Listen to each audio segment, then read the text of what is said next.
మరికొద్ది రోజుల్లో గోదావరి పుష్కరాలు రాబోతుండటంతో ఏపీ ప్రభుత్వం భారీ ఏర్పాట్లు చేస్తుంది. ఇందులో భాగంగా గోదావరి పుష్కరాల నిర్వహణపై ముఖ్యమంత్రి నారా చంద్రబాబు నాయుడు ఈ రోజు అధికారులతో కీలక సమీక్ష నిర్వహించారు. ఈ పుష్కరాల మహోత్సవానికి సుమారు 10 కోట్ల మంది భక్తులు వస్తారని అంచనా వేస్తున్నట్టు సీఎం పేర్కొన్నారు.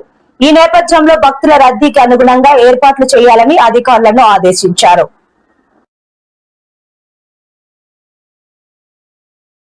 Concern for the pollution you are causing, please take responsibility for it. అంతేగాని అసలు మేము ఏమి పొల్యూషన్ చేయట్లేదు, మాది చాలా మేము పవిత్ర జలాలు వదులుతున్నాం అని చెప్పకండి మాకు. There is no point. దీనికి మత విశ్వాసాలు ఉన్నాయి, ధార్మిక విశ్వాసాలు ఉన్నాయి, గుళ్ళు గోపురాలు జరిగితే పుణ్యం వస్తో లేదో నాకు తెలియదు. కానీ ఈ 55 మిలియన్ లీటర్లు రోజుకి మురుగునీరుని అటు ఆంధ్ర పేపర్ మిల్స్ నుంచి రకరకాల పేపర్ వచ్చే మరుగును ఈ పొల్యూట్ వాటర్ని పెడితే నాకు పుణ్యం ఎంత వస్తుందో తెలియదు, కానీ జబ్బులు అయితే ఖచ్చితంగా వస్తాయి. మనం నవ్వుకున్నాం కానీ ప్రామిస్గా బట్ బాధపడాల్సిందండి.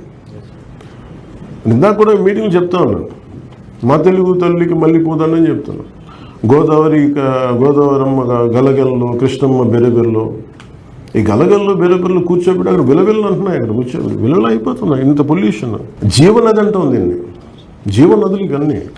అందుకే నేను కృష్ణ కూడా చెప్తా ఉంటే, so there is a mission clean Krishna and Godavari canals. నేను ఇది నాకు పాయింట్ ఆఫ్ కన్సర్న్ అనిపించింది. So from my side, and PCB is the constitutional body to clear it up, to initiate.